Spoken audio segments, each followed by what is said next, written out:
All right, everybody, welcome to another episode of the Up and In Show. We are here on the purple couch. I'm with my guy, Bradyn Swinson. Sorry about that, Brady. It's all right. We just figured out it's Tuesday today, even though it's not. It's Monday, but Joe had us fooled and everything. But you're a very, very busy man. You just got back from Missouri. You got a good win this weekend on Saturday. But why don't you take a second and just introduce yourself to all the listeners for a second. I always like to let everybody kind of introduce themselves. Yes, sir. My name is Bradyn Swinson. I'm number 13. I'm an outside linebacker for the LSU Tigers. And this is my first year being out here. I'm really excited to be and honored to really be on this couch and be here today. You know, I'm just here to let's go, baby. Show you who I am and just really just introduce to the world. I love it. And so this is your first year here at LSU, huh? Yes, sir. Yeah, and you went to Oregon for 3 years? Yep. I was there for 3 years. 2020, from 2020 all the way to 2022. Okay, cool. So, but you didn't grow up there. You grew up in Georgia, huh? Yeah, I grew up in Georgia. That's a long way from home. Yeah, that is a long way from home. How do you end up in Oregon? So I was 17 when I went to college. Okay. So I went to college when I was 17. And on my official visit out there, I was just like in love with the campus. Like I never been that far from home. Yeah. It's like I'm out there smiling the whole time. My mom always said like she saw me smiling when I was out there. So it's like it was just a moment for her. She was just like, she wanted me to go there when she saw me out there. Because she was happy, like you were happy? Yeah, and then like the coaching staff I had out there, Coach Cristobal and everybody that was out there, it just felt like a great vibe to be around, and it was. You know, I enjoyed myself out there. Yeah, talk to me a little bit about how different the South is and then the Pacific Northwest, right? That's a lot different. From the South, you know, it's humidity, you know, this is, you know, I'm used to the South. I just grew up here, so, you know, I'm used to just being in the South, all the heat. But then when I went out there, when I was in Oregon for like 3 years, I was seeing snow. Like 3 times a year, it was always raining. You know, it was always cold. You know, I'm not used to being in the cold weather like that, so it was a big adjustment. But I seen a lot of different like diversities out there. You know, you see a lot more. Like it's not just in the South. You know, where I was from, you just see a lot of black, white, you know, Hispanic. Out there, you're seeing like Asians, Koreans, Tongans. Exactly. That's when I started learning about Polynesians, Samoans. You know, absolutely. I started learning more about them. So you know, it was just. Overall, it was just like a learning experience being out there and just being able to just be in that spot at that time. Yeah. It felt good to just learn. And, you know, I feel like I learned a lot out there being out there. No, 100%. I say that all the time when I played baseball, especially like I grew up in Jersey, came down to school here, and it was just big cultural difference. Then when I played professionally, it was way different because now we're tons of Spanish guys from all over, and then you got all over the world, right? So I learned about a lot of cultures and shit. When you play the same game every single day and you got 162 games, you start talking about some shit. So you start learning about people, you know? I thought baseball was going to be my main sport. I played baseball. So baseball was like my main sport growing up. So it was always football and baseball. So it's like I stopped playing all the way until like my junior year of high school, like to focus on football. But like I was pretty good at baseball. All right, what position? I was a first baseman. And they also had me in like left field too. So you basically hit home runs too. Yeah. I used to love it. I was always number 4 cleanup hitter. I was always there. So yeah, I still miss baseball to this day. It's a fun sport to play. That's dope. I love hearing that. That's awesome. It's very. I mean, you don't hear the football and baseball combo a lot at least for a lot of the football guys that I've had on the show. So that's cool. I like it. Yeah. I really enjoyed just those 2 sports. Did you do any other sports? I did basketball. But my dad cut it off. He cut it off when I was in Little League, and I tried to do shot put in high school, when I was like terrible at it. So it was like I just threw it all away. I was like, I'm not doing that. I'm just going out there to be with the track team. I got you. But you're stuck with the baseball thing. Yeah. So then it just became just football. I love it. So that just made that year-round sport for me. Cool. You always been a bigger dude like your whole life? So I'll say like my body didn't like shape-shift. I really feel like I'm a shape-shifter because it's like in high school I was like 10th grade year I was 215. Okay. And then you always been tall though? I hit 6'2" my junior year of high school. Oh wow. Okay. So like I wasn't always tall. Yeah, no. So it's like junior year I hit like 230, and then my senior year that's the heaviest I was like 257. Okay. And then when I got to college I was 280 my freshman year. Holy shit. And then my sophomore year I was 215. What? Yeah, I'm trying to tell you, I was just going back and forth. What? You lost 70 pounds in an off season? Oh my God, or in a year? So in that year they said I lost like 33 pounds. Oh my God. 33 pounds. And that's then crazy. my junior year I was back at 230, and now this year I'm 255 again. Okay. What you like playing at? I like playing at 255. This is the best I ever felt. Yeah. Like this is the healthiest too, like the healthiest I ever been. And that's all because like just coming here, like I came here at 239, they made me 255 in a month. Right away. Like so it's just like off rip, just coming here just made everything so much better. Just brought the real athlete out of me. No, I love hearing that because when I played the Red Sox, were making me gain weight, lose weight, do different things. They tried to make me gain weight, and it was like at 250, I did not like it. I felt like I wasn't, like my back hurt more. You know what I'm saying? Like little things like that. I used to hate eating, so like now I love eating, but it's like at some point in time, like when I got out of Oregon, I just like didn't like eating that much. It was like just doing it consistently. I just ate 6,000 calories. I don't need another. Yeah, it just gets repetitive, so it's like you don't even want to do it anymore. But I stuck to it here though, and it got me to the best spot I'm at. Yeah, absolutely. All right, well, talk to me a little bit. You said you had 3 years at Oregon. Yes, what made you make the decision to enter the portal and ultimately choose LSU? It really just didn't work out, you know. It just didn't work out there. You know, I was out there for 3 years, played behind Kayvon Thibodeau for 2 years. Okay. You know, great player. He went I want to say he went the fifth pick in that draft. Yeah. Great player. Learned a lot from 2 years being with him. Just being behind him really embedded the player I am. You know, learning everything about the pass rush and everything. But just last year, it just wasn't the fit for me. You know, we had a brand new coaching staff come in. You know, just didn't fit in. So made a better decision to come home. And then it was also a decision to come home because like my parents was like, they all the way in Georgia. I'm out in Oregon. So they can't make every game. Right. Like since I've been at LSU, they done made it to every single game. That's what I was gonna ask. And I love it. Like since I was a little kid, I always had my dad in the stands, and I used to always just like find them in the crowd, being able to find them. So it's like being able to do that again. It just makes me more comfortable at games. That's dope. So it was just also just a family decision too. I got you. That's awesome. I love hearing that. Yes, sir. And was Georgia in the mix at all? Oh, nah. I wasn't going back to Georgia. No, really? Going back home. That's crazy. So when you were growing up, were you a Georgia fan or not? When AJ Green was there, that AJ Green era, like I used to have an AJ Green birthday cake. I used to have an AJ Green jersey. Okay. AJ Green is like my favorite receiver to ever watch. Yeah. So it was like either AJ Green was gonna be there, and when he left, I was like, all right, well Georgia's just Georgia. Whatever. And then I played Trevor Lawrence in high school my sophomore year. Okay. And then like after we played him, I was like, oh yeah, he's winning national championship his freshman year. I was like, yeah, I'm a fan of wherever he goes. So he went to Clemson. So I was a Clemson fan for like all throughout high school because I was like Trevor Lawrence there. Yeah. And he was just like, he won a national championship his freshman year. So I was like, yeah, he's a killer. So, you know, throughout high school, you always want to just think about like, oh yeah, you know how it is. Yeah. Like you got a team you want to go to. I was like, oh yeah, I'm gonna be with Clemson. I'm gonna be with But nah, that never came about. So I was just like, it's crazy. Yeah. It is what it is. That's cool. All right, well, talk to me a little bit about the recruiting process for you and stuff growing up. You said, you know, you played multiple sports, but at one point you chose football. Was that because you knew you were going to hopefully play at the next level, that kind of stuff, or? That's really a hard question because, like in all honesty, I probably didn't start taking football serious until like that 10th grade year going into my junior year. Yeah. Because it's like I played football, I was good at it like growing up, but it was like I always wanted to play for college, but it was like at the time, like my genetics and like my height and everything wasn't there. Right. But like when it got to my junior year, I seen like the guys that was in Douglasville with me where I played at, like the county I played in, they had a bunch of ballers out there. You got like Mateo Soli, Braylon Oliver, and like Mateo went to Arkansas, Braylon went to Minnesota. He at Georgia Tech now. Okay. It was just a whole bunch of ball players that went all over. Yeah. So it was just, I was just asking them guys what I needed to do and like what can I do to like get to the next level like them. Yeah. So it's like I was just trying to find some way to build some type of confidence for myself. That's cool. So, you know, junior year I had a dominant year, came out, still didn't have any offers after junior year. Wow. Senior year I came in, played 3 games. That's when I was getting looked at a little more. I got 3 offers after like 1 game.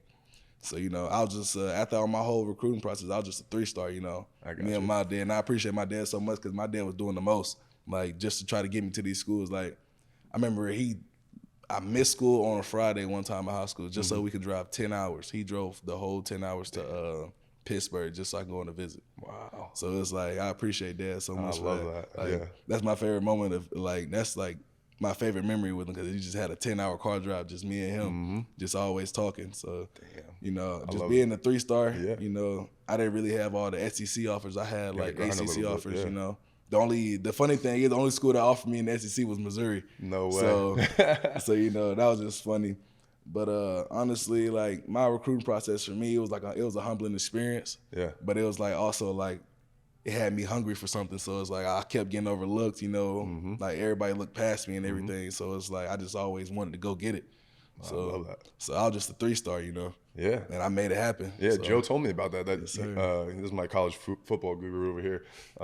But he was telling me that you were a 3-star and that you developed into this badass, you know, like, so I love that. But that's sometimes in a world of dog eat dog, you know, like it's like that's a little chip on your shoulder you need to separate it. yourself. And that's the kind of stuff we always talk about here as like what makes people great and stuff. Yeah, so and I feel like always going through that and like having that in the back of my mind, like when I go through any situations I'm in or anything, like it's like I'm ready to work. Like I'm used to not getting handed anything. I'm used to like having to go get it and improve myself. So it's like that's why I always bet on me when it comes to those things, because like I have so much trust in myself and belief in myself that I can go get it. No, I love that. That's really motivating. I love, because we have a lot of younger kids that watch this and stuff, and they like hearing that kind of stuff, like just having that mindset, because I think that's exactly how you separate yourself. I had a ton of injuries in my career. I have through adversity come strength tattooed on me. Like that's how you get defined, you know, during those hard times and everything. And that little chip gives you that edge that you need. So yeah, I love that. Needed that one. Yeah. Man, that was good. That was deep. So talk to me. All right. So we would talk about recruiting process, talked about a little bit of cultural differences when you get to Oregon. Now talk to me a little bit about going from Oregon to LSU, just the schools, the facilities, because Oregon has great facilities with Nike and everything, it's right? it's unmatched out there. Like the facilities are crazy. Like it's kind of like as soon as you pull up to the facility, it's kind of like you just going into like a space shuttle, like, and it's like that. They got like an underground like parking deck. Like a bat cave, so it's like when the football team blow, they going underground. So it's like you just like a Batman cave. You just going down there. So that's the cool part to it. And so there's stuff underneath the stadium. I've heard of that. Like that newer stadiums are doing that. Yeah. Too, so it's like and they got a whole new indoor they're building. Like it's feeling like a whole spaceship. Now it's the facility. They getting a whole nother new built out there. Like it's feeling like a whole space shuttle out there. Like it's crazy how it looks out there. Oh my god, it's I can't insane. wait to see that one. That's something like you have to go see that. Like and like if you go to the Nike HQ, like the Nike HQ is huge, but the building that they have in Nike HQ look just like the facility. But it's like the Nike HQ just a whole bunch of buildings. That's just one football facility that's just huge. Built it's crazy. That's like wild. Weight room got wooden floors in there. Like it's crazy. Yeah. But like coming from Oregon to LSU, it's like it's not really. LSU's a real college town. That's why I really seen like it's a college town that have a lot going on. I never seen like a game day like this, like an atmosphere like this where like the rows is packed out like this. Like it's like when I'm coming back, like we on the charter, like we on the buses coming like to the Tiger Walk. Like seeing like the Tiger Walk, all them folks out there, I never seen nothing like that playing in the Tiger Stadium. Yeah, I never seen a bunch of fans like that. Like it's like a big time game every game. Yeah. But like at Oregon, the biggest game I played was like Oregon Ohio State, and we played at Ohio State, and like that crowd was crazy. That was probably my first start. So it was like that was the craziest game I ever played in, because it's like, like every time they scored, it sounded like a big explosion going on. Like. It was just like. So that was the first time that the crowd or something you really noticed. Like, I was like, I'm in a different, like my first drive out there, I'm looking like, I'm looking around, I'm like, oh my God, like this is actually real. Like this is, like it didn't feel real like when you watching, like when you just out there just sitting there. I love it. Like watching from home, it looks out, but like being actually on the field, like it's just. No, I can't imagine that. And that stadium holds what, 115 or something like that? Don't they have a huge stadium? Yes. Or is it Michigan? Oh, they have over 100,000 in their stadium. That stadium huge too. Yeah. It ain't like Tiger Stadium. The Tiger Stadium be rocking every. They live for it. It's a holiday. My first SEC game against Arkansas, boy, that crowd there, oh my God. That's awesome. I love so LSU. you can I love LSU. So compare that, your first start at Ohio State versus the LSU Arkansas game. What was the difference like? So like for my first start, so at Ohio State, they told me I was starting 15 minutes before the game. Oh wow. So that's why I just said that feeling right there was just like the adrenaline. Like, I can't imagine, bro. I got chills, dog. Like, you just told me 15 minutes before the game I'm starting. I'm like, ooh, okay, this is my first time doing this. Yeah. Let me see. But for my first game, I'll probably say like I was more in shock in the Ohio State game, and it was like loud and everything, and it was like I made big plays that game. But like at Tiger Stadium, it's like even when we had Grambling in there, like it's loud. The energy is crazy. Like the energy in Austin Stadium is great. Like the fans in Austin Stadium, they're great, and like but like the stadium is not as big as Tiger Stadium, and it's like. When you walk in Tiger Stadium, you just looking around, and it's like when you see all the purple that's in there, you just looking like, oh my goodness, like you just stuck. Like every time I walk out there, I'm just like running up right before like kickoff is just crazy, because like it's just like all the players that done ran out here. Then like that's what I'm thinking about, like when I'm coming out, like all the players that done came through here, like Joe Burrow, Yeah. Justin Jefferson, people like that, Grant Dale, people like that. Like we run out the same tunnel as them, so they all did the same thing. Yep. So it's like, Oh, are you good? and so it's just like when you see that, you just like, yeah, this is amazing. This is just like it's hard to compare. It's hard to compare anything to Tiger Stadium right now. No, I love it. And it's a special time to be an LSU athlete. There's just so much greatness going on right now. I feel like I feel like every game there's a bunch buzz. of great players. Yeah, exactly. Like, all around campus though, every sport. Every sport. It's almost like every sport. Him and I did a specific podcast just because I had so many like people coming on the show from LSU sports, and it was like the names that we're throwing out there right now are just crazy, and then even the ones that are doing it at the next level too. So it's like LSU just right now is just like a culture of athletes. So for you guys, it's got to be like such a fun time, fun experience. Yeah, and it also brings like confidence to you at the same time. You see, it's like folks from the school that you went to doing it, so it's like that like you're at the right place to do it. And you're going to be there next, hopefully, you know what I'm saying? At the next, exactly. Yeah, I'm hoping. It gives me a lot of pride too as a former player here, to be like, hey, our boys are doing it. Like it gives you, like you said, like you're proud, you're happy that you're part of this program, but like part of the winning tradition, like all that shit, you know what I'm saying? So like, that's my favorite thing to see. Yes, sir. All right, talk to me a little bit about that, about the NIL stuff. You said you do a little bit of streaming and stuff in your free time? Yeah, so I'm a real gamer. So let's go. Like, I'm a real gamer. I'm a real gamer. Like any game, like only game I'll probably say y'all have it in is Warzone, because I don't like Warzone. Folks be cheating in there. I'm not doing it. What do they do? How do they cheat? They be cheating. Like, I need to know. Like I don't know how they do it, but I be seeing it. Like you can't have like these guns. They be shooting through walls. Like I'm always, you feel me? Yep. Like they too good at it, and like they just sit at home all day and do it. So it's like I don't have time to sit at home all day and do it. So I'm not gonna play that. I'm here for like an hour at most, 2 hours, and I'm not finna sit here and get mad at the game. Right. 2K, okay, I can beat anybody in 2K. That's me. Madden, I can do Madden. But like when it comes to streaming, I really stream on my PC. So like I really be on Twitch and everything. Nice. Like I set it up. Like every time I'm streaming, I put it on my Instagram and anything. Everybody tap it. Anybody tap in. I just recently got signed to Hall of Fame Gaming. Shout out Jersey. Shout out Jersey for that. There we go. He really looking out. He been helping me. He been helping me with a lot actually. Like not just with gaming. Like he been putting me with companies that's like trying to. His name Jersey. Hall of Fame Gaming. The folks I told y'all I'm signed to. Yep. He's been really looking out. Like he's really trying to help me even get NILs. He's helping me meet people with NIL. Yeah. Like just to talk about like all type of stuff. Like not just NIL, but what can we do? What can we put out? What can we do with this? Yep. So, like I really appreciate Jersey for even signing me to that, because like I really like gaming. Yeah. So it's like it's helping me build a platform that's building close to that. So so how's that experience been with like the fans? Are people like coming into the room and everything and watching and shit? Yeah. So like my teammates in there, they'll ask me if I'm streaming like Womack, like Deshaun Womack. Yeah. Like that's my dog. Like we always with each other. Like he'll sit in the room and sit right behind me while I'm on the game. He'll be in there for hours and everything, just watching me play. So I'll just be like, he'll just be like, you playing today? I'll be like, yeah, I'm playing. I got you. I'll let you know. Dope. Yeah. So he'll come up in there and watch. So it's like different fans jumping in and out of streams. I'll jump in somebody else's stream, and then like after the Missouri game, I hopped in somebody's stream. They said, "Nice play." So they always tap in. So it's always fun to like be able to be interactive with the fans in some type of way, even if they not watch you on the field, but just watch you do like stuff you having fun doing.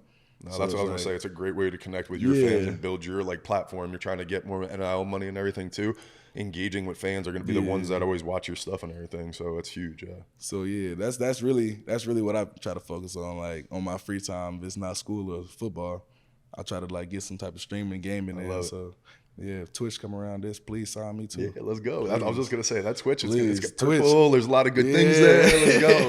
It makes sense. That's it. You just got to put it out there. That's it. Well, I want to talk, I guess, really quick. I'm gonna let you go because I know this is your off day and everything, but. Sitting here for 15, 20 minutes talking, chopping it up with you. You're a good kid, man. Like who's influenced you in your life? You said something about your pops earlier and stuff, but who have been the people that have shaped you? Really my whole family, my mom and my dad, really. My mom, she's assistant principal at King Middle School. My dad, a resource officer. They all work in the same school system. My brothers, I'm the youngest of 3. Nice. So it's like I got 2 older brothers, so it's like we got a whole foundation. I got a little sister too. So she's 9 years old. So it's just like having so many like great people in my life that's like that done been through it, that done seen the worst side of everything, have seen like the good side of everything. Yep. Like my dad used to play football at Savannah State. He played with Shannon Sharp. Actually. Nice. Played with Shannon Sharp. I don't remember what year it was, but he played at Savannah State with him. And my dad was an All-American offensive lineman though. Oh, so I'm on the defensive side. Yeah. So it's like every time I see my dad, I'd be like, "Damn, you try to block me out." Yeah.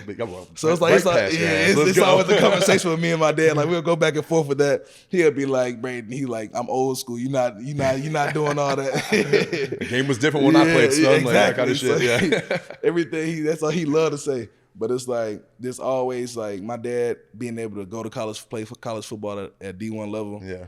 And like knowing the mistakes he made and everything that like he did good and bad, and like being able to put that into me so I don't make the same mistakes as he did. Yeah. It's like it's really like makes you come a long way. So it's like No, I love that.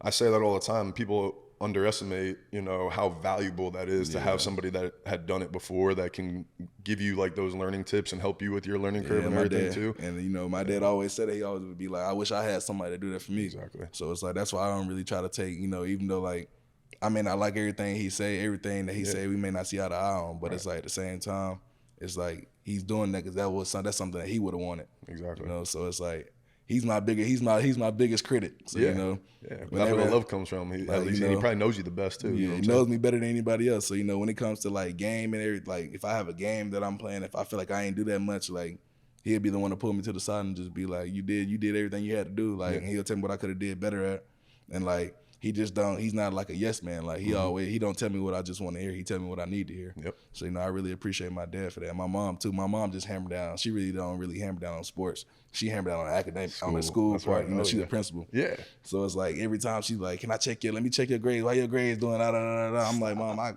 we are good. I got enough of these people at I LSU doing this I got to me. enough people doing that, Mama. We good. We good." Oh my God! Wow. But yeah. No, that's good though. I just got a real big support system behind me. Yeah, no, that's huge. I had a big family like that growing up. My sister was my #1 fan at all my games and everything. Mom and dad are there. Mom didn't know shit about baseball, but she was always there and making sure same thing with the grades. I went back to school and I finished because I got drafted after my junior year, and I made her a promise that I was going to come back and finish school and everything. So shout out, Mom. She's doing the right thing. I always joke my mama. I'd be like, "Mama, the NFL called and I don't got it yet." I said, "I'll always go back and get it." She always get mad. Yeah. But the time that my mom was mad the most was like when I told her I'm done playing baseball. That really crushed. I feel like that crushed her feelings. She liked baseball? She wanted me to play baseball more than I wanted. She wanted to play football. Damn, really? That really crushed her. That crushed her. Damn. I bet you though had something to do with the non-contact versus the contact sport too. She already know, but she didn't want to say it. But exactly. I know why. Yeah. But it's like when I told her like when they had baseball tryouts, she told me to go to baseball tryouts. No, really? Little did she know baseball tryouts already passed. Yeah. so I'm just sitting there like, yeah, I'm gonna go. Yeah. That's so great. Baseball tryouts. The baseball season roll around. She said, "Well, I thought you said they was having tryouts." I said, "Mom, I ain't even go, Mom. I'm not even go." She was disappointed, heartbroken. My dad the whole time like. I love that. That's awesome. All right, man. I'm gonna let you get out of here. What you got planned for the off day? Really ain't got nothing much planned. We got meetings like around 2. Yeah, I'm for sure streaming. I'm gonna stream later on. Yeah. But we really just got meetings just at 2, and then other than that, the rest of my day is just to myself. Yeah. What kind of meetings you guys have day after game? You guys watching film, breaking stuff down? Yeah, we pretty much after the game, we pretty much like watching the game film, just like picking up. We have a little walkthrough and everything we messed up on, and then pretty much we just have a dinner together. Nice. And that's then dope. just go home. Yeah, that's good. Actually, I do want to ask this because Tiger, it's the blessing and the curse of the LSU fans, right? There's a lot of heat when things aren't going well, that kind of shit. How do you guys keep it positive, amongst the team? And that's probably got to be a new thing coming. The media and the LSU fans and stuff are a little different than Oregon's. Yeah. But really, like, being out there in Oregon, like, for 3 years, like, I'm basically, like, one of the vets on the team. Yeah. So it's, like, I done lost a lot of games where we shouldn't have out there in Oregon. So it's, like, at the same time, like, being out there, we always say, like, block out the outside noise. Like, like one thing Coach Lannon used to say last year, he used to say, he used to play this song, like, after every meeting, like, after every winning game, he'll play the song Backstabbers. Because he'll be like, when you're winning, they're going to smile in your face. And then when you lose, they're going to stab you in the back. So it's like, with having that in my head the whole time, and like being here, and with Coach Kelly, he always tell us, like, don't let distractions take over everything else. He say, block out distractions always. That's one thing he always say. Block out the noise, block out distractions, hone in on our process. So it's like, when you so used to doing that, and like it's already embedded in you, we really don't really pay much attention to the outside noise. We just got to work on getting better for ourselves. Like, that's exactly right. we know we got a standard that we play at. Yep. And like we know we ain't play at that standard. The next day of practice, we gonna up the level, and we gonna always try to find something better or to get 1% better at every time. So it's like you get used to the noise, but it's like at the end of the day, it's on us. Yeah, so that's really all it is. You like playing for BK? Yeah, I love playing. I feel like his system there has got to be like, I've heard very positive things about it. Yeah, I love playing. I love playing for him. That's awesome. I'm glad I came here. I'm just glad I'm able to be here. What do you think is his best coaching attribute? His best coaching attribute? Or what's your favorite thing that you say you love playing for him? Favorite thing, just how like when everything's falling off, he makes sure like we all stay together. Yeah. Like even if it's like in the fall camp, like when we had things going wrong, and then he always made sure we stayed together. Like he don't want anybody fighting each other. Like stay together. Right. Like at the end of the day, we gonna have each other back. So like when we come to game time, somebody do something extra to us, like push it at the play, do something like that after the play. You ain't seen none of us react yet. Like you haven't seen nobody react because it's like we're used to it and like we've been working on it all summer. So it's like that's one attribute I really love, like that he do and that we learned this year from him. I love it. Yeah, I'm excited, man. And again, thank you for taking the time to come in here, have this conversation. This was a lot of fun. I enjoyed getting to know you a little bit and everything. I'm excited to watch the rest of the season unfold. Hopefully, there's some more wins in there for us. Oh, yeah, a lot more. Let's go. Exactly. Only up from here, man. I appreciate you. Yes, sir. I appreciate you.